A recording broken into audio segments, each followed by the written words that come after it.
ਅੱਜ ਪੂਰੇ ਸ਼ਹਿਰ ਵਿੱਚ ਜਿਹੜਾ ਭਗਵਾਨ ਸ਼੍ਰੀ ਜਗन्नाथ रथ यात्रा महोत्सव मनाया जा रहा है ਤੇ ਇਹਦੇ ਸੰਬੰਧ ਵਿੱਚ ਤੁਸੀਂ ਸ਼ਿਵ ਭੂਮੀ ਸੇਵਾ ਸਮਿਤੀ ਵੱਲੋਂ ਲੰਗਰ ਵੀ ਲਗਾਇਆ। ਕੀ ਕਹਿਣਾ ਚਾਹੋਗੇ ਇਸ ਰਥ ਯਾਤਰਾ ਅਤੇ ਮहोत्सव ਬਾਰੇ? ਪਹਿਲਾਂ ਤਾਂ ਮੈਂ ਸਭ ਨੂੰ ਅੱਜ ਵਧਾਈ ਦਿੰਦਾ ਜਿਹੜੀ ਐਡੀ ਵੱਡੀ ਰਥ ਯਾਤਰਾ श्री जगन्नाथ महाराज जी गुरु महाराज जी ਜਾਂ भगवान श्री उन्होंने निकल रही है, ਜਿਹਦੇ ਵਿੱਚ ਸਾਰੇ ਸਾਡੇ जिन्ने भी समाजिक संगठन है वो बढ़ चढ़ के हिस्सा ले रहे हैं ਤੇ एक संदेश दे रहे हैं एकता का, ਜਿਹਦੇ ਵਿੱਚ ਅਸੀਂ ਜਿਹੜੇ भगवान की ਜਿਹੜੀ आराधना ਤੇ ਨਾਲ ਜਿਹੜਾ समाज ਵਿੱਚ ਚੰਗੇ ਕਰਮ ਕਰਨ ਦੀ ਅਸੀਂ ਸਾਰਿਆਂ ਨੂੰ ਪ੍ਰੇਰਣਾ ਦੇ ਰਹੇ ਹਾਂ। काफ़ी लोग काफ़ी इकट्ठ सी अज और सारिया सोसायटियों का फर्ज बनता है, इस करके सेवा शिव भूमि सेवा कमेटी वालों भी साਡਾ फर्ज बनता कि असी कुछ ना कुछ अपनी सेवा भी लाइए लंगर के रूप में। जय श्री कृष्णा जी। जी सर आज जी जगन्नाथ यात्रा गुरदासपुर में कढ़ी जा रही है, ये बारे विस्तार में दस्यो। हरे कृष्णा जी। श्री जगन्नाथ जी की असीम अनुकंपा, इस्कॉन के दिशा निर्देश और हरे कृष्णा संघ के प्रयास एवं आप सभी भक्तों के सहयोग से जगन्नाथ जी की रथ यात्रा निकाली जा रही है। सभी भक्तों से अनुरोध है कि किसी रथ यात्रा में रथ में बैठे भगवान जगन्नाथ जी के दर्शन कीजिए, उनके रस्से को खींचिए, रथ के रस्से को, उनके प्रसाद को ग्रहण कीजिए, क्योंकि ऐसा शास्त्रों में लिखा है कि जो रथ में बैठे भगवान जगन्नाथ जी के दर्शन करता है, उनके रथ के रस्से को खींचता है, उनके प्रसाद को ग्रहण करता है, उसका इस धरा पर पुनर्जन्म नहीं होता।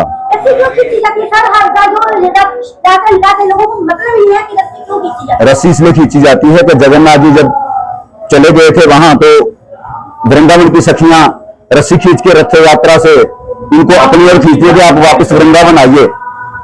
और हम इस भाव से रस्सी खींचते हैं कि भगवान जगन्नाथ हमारे घर में आए, इस भाव से रस्सी को खींचना कि भगवान आप हमारे घर में आओ, क्योंकि हमारे नगर में भगवान आ रहे हैं, हम पे कृपा करने, इस नगर पे कृपा करने। जो रथ यात्रा बनाया जाता है इसमें कील भी नहीं लगती, ऐसा क्या है कि जो रथ यात्रा कील के बिना बनाई जाती है? वो जगन्नाथ जी की लीला है जी। जगन्नाथपुरी में ऐसा ही है, जो रथ बनाया जाता है बिना कील के बनाया जाता है। और वहां जो पकवान भी बनते हैं ऐसा है कि नीचे ऊपर हांडी लगाई जाती है और सबसे ऊपर वाली हांडी में पकवान सबसे पहले तैयार होता है।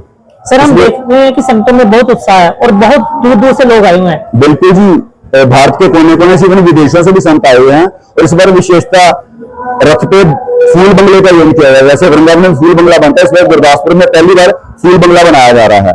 तो गुरदासपुर पे जगन्नाथ जी के पार कृपा है, असीम अनुकंपा है। तो सभी नगर निवासियों से अनुरोध करते हैं कि कृपा जगन्नाथ के रास्ते में पलकें बिछा के हाथ उठाकर उनका स्वागत कीजिए, भगवान जगन्नाथ के रस्से को खींचिए और उनका स्वागत कीजिए। रथ यात्रा कितने बजे निकाली जाएगी सर? रथ यात्रा लगभग 4:30-5 बजे शुरू हो जाएगी और सारे शहर की परिक्रमा करते हुए लगभग 8:30-9 बजे समाप्त होगी यही कृष्णा मंदिर में। सर क्या रूट रहेगा? रूट रहेगा कृष्णा मंदिर से तिबड़ी चौक में जाएगी, तिबड़ी चौक से ये हनुमान चौक में जाएगी, हनुमान चौक से गीता भवन होते हुए ये कानून चौक में जाएगी, परशुराम चौक में, परशुराम चौक से यू टर्न लेते हुए सदर बाजार में आएगी, सदर बाजार से बाटा चौक, बाटा चौक से लाइब्रेरी चौक, लाइब्रेरी चौक से फिर वापस हनुमान चौक, हनुमान चौक से जहाज चौक, जहाज चौक से वापस मंडी चौक से होते हुए कृष्णा मंदिर में विश्राम करेगी। वहां सभी भक्तों के लिए भंडारे प्रसाद का प्रबंध किया गया है। सभी से अनुरोध है रथ यात्रा में शामिल हो और प्रसाद ग्रहण करें। जी सर आज जो जगन्नाथ यात्रा गुरदासपुर में निकाली जा रही है उसके बारे में बताइए। तो जो जगन्नाथ बलदेव और सुभद्रा माता है, ये श्री कृष्ण जी, श्री बलराम जी और श्री सुभद्रा मैया हैं।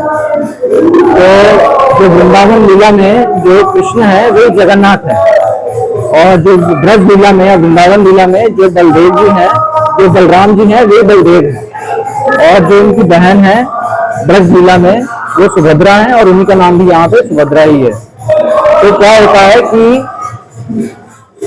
भगवान कृष्ण और नारायण अभिन्न है।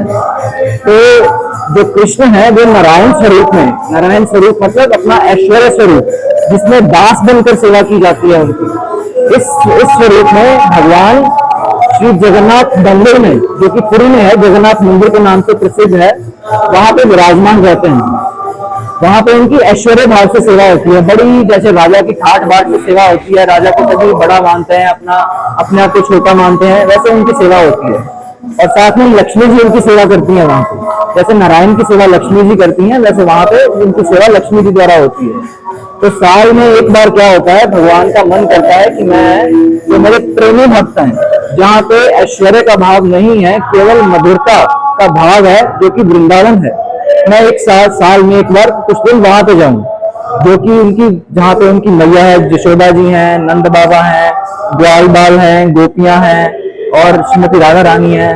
तो उनका मन करता है कि ये ऐश्वर्य सेवा को दूर करके यहाँ पे जो मेरे भक्त हैं, केवल जिनका प्रेम भाव है, जो मेरे को भगवान के रूप में नहीं मानते, जो मेरे को अपना करके मानते हैं, जो मेरे को अपना सखा मानते हैं, अपना पुत्र मानते हैं, अपना प्रियतम मानते हैं, मैं उनके पास जाऊं।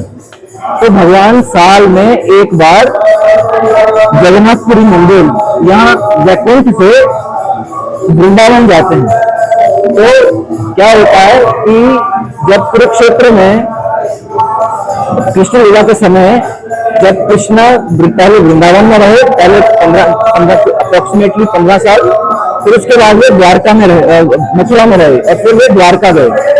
तो द्वारका में क्या हुआ, एक बारी जब द्वारका वासियों को पता चला कि सूर्य ग्रहण लगा हुआ है, तो वे स्नान करने कुरुक्षेत्र आए। तो क्योंकि जो ब्रजवासी हैं वे भगवान के वियोग में बहुत, उनके विरह में बहुत उनकी तीव्र उत्कंठा हो रही थी उनसे मिलने की, लेकिन क्योंकि वृंदावन छोड़ के नहीं जा सकते थे, इसलिए उन्होंने सोचा कि कुरुक्षेत्र तो पास ही है, और कृष्ण क्योंकि अपने आए हैं यहाँ पे सूर्य ग्रहण के समय अपने सभी परिकरों को लेकर, तो वे भी वहां पे गए कृष्ण का दर्शन करने। वहां पे यशोदा जी गई, नंद बाबा गए, ग्वाल बाल गए, सखा गए, श्रीमती राधा रानी गई, सखियां गई, सभी गए।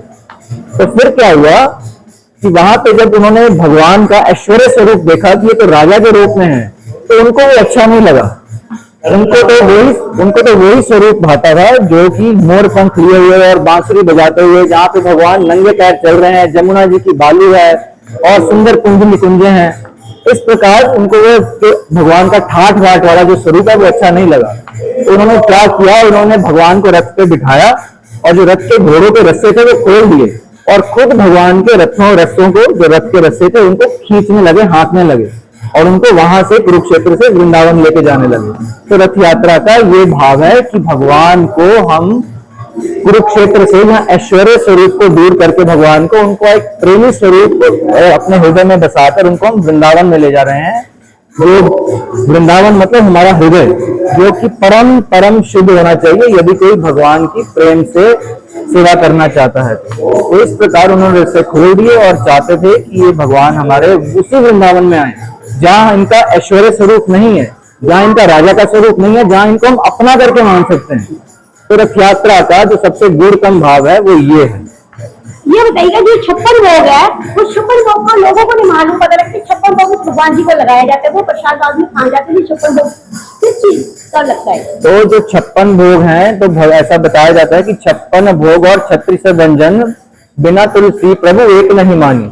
तो भगवान को 56 भोग लगते हैं और साथ में 36 व्यंजन लगते हैं। व्यंजन मतलब मीठे, जो मिठाई होती है, और जो 56 जो भोग हैं वो मतलब नमकीन और पूरी